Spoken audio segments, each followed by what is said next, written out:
And Ed, there was a notable turnabout from the president today on the question of tolls and the Strait of Hormuz. What happened? Yesterday, he said he wanted a 20% toll on ships passing through there to help pay the United States for protecting it. Today, he reversed course, suggesting that Gulf nations like Saudi Arabia, Kuwait, Qatar, Bahrain, and the UAE had all reached out, essentially expressing concern and support about this, but then vowing to invest billions of dollars more in the United States, which the president said he was fine with.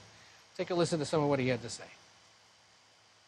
When I put that out yesterday, because we've been doing that for many, many years, it was never fair to me that we would be guarding the strait when we basically don't take anything. We don't need the oil at all. I was called by different people, different countries, kings and emirs and all of the people that we all know and we all love, and they've been very strong partners. And they said, we'd love to do it a different way. We'd love to invest in the United States. The Gulf states are going to invest a tremendous amount of money into the United States, and that was very satisfactory to me. But again, unclear where that money would be invested, how much, and by which of those Gulf countries. He mentioned Saudi Arabia, Kuwait, Bahrain, UAE, Oman. The other thing to keep in mind, it was his own Secretary of State several weeks back who pointed out that it is illegal to charge tolls in international waters, disputing the idea that Oman and Iran might do that together. That may have contributed to why the president decided to reverse course, because he was either shown that footage or reminded that, in fact, it is illegal to try to collect tolls. Major. Great stuff as always. Ed O'Keefe, thanks so much.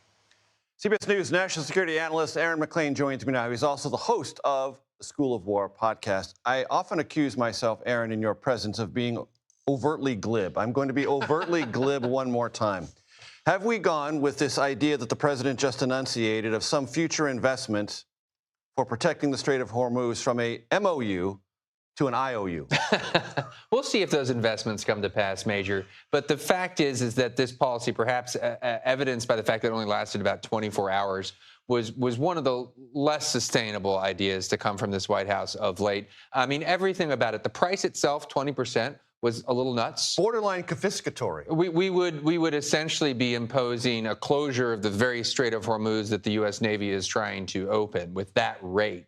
There's the question of international law. There's the question of the propaganda victory to the Iranians, because it sort of blesses their own efforts to collect tolls. Which is what the foreign minister posted on social media yesterday. Yeah. We agree. Yeah. It is distinctively Trumpy in the sense that the president is often looking for a way for the United States to get paid one way or the other. And he has a sort of philosophical objection to America sponsoring a system of mutual benefit and the United States benefiting merely as the sponsor. He's not on board with that. He likes the United States to derive direct benefit, but in this case, it wasn't going to work. So let's put the economics aside for a second. Very kinetic day, fourth day in a row of heavy U.S. airstrikes.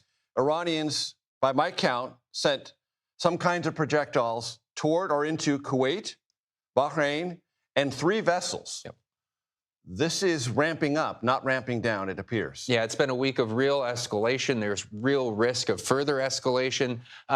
What's interesting to me about the American targets being struck is they really do, with sort of onesies and twosies as exceptions here and there, concentrated on the Gulf, on Iran's coast, and on the Strait itself. We just saw reports in Iranian state media of more explosions in Bandar Abbas and Sirak, which are the major port facilities there on the Strait of Hormuz for Iran. This suggests to me that our effort, CENTCOM's effort, is focused on facilitating both the blockade and escort operations through the Strait. We are finally fighting this battle of the Strait of Hormuz that the president desperately wanted to avoid back in March and April. Here we are. And this afternoon, the blockade took effect again. How is that going to work, and what should we watch for in the next few days? Yeah, so we are now an hour and 15 minutes or so into the reimposed blockade. We were here. We've been here before. This was where we were from the middle of April to the middle of June before the MOU put us on pause for a while. We are back to dueling blockades. The American blockade, as it functioned the last time around, there will be a line drawn from the Omani coast to essentially the Iranian-Pakistani border on the other side of the water,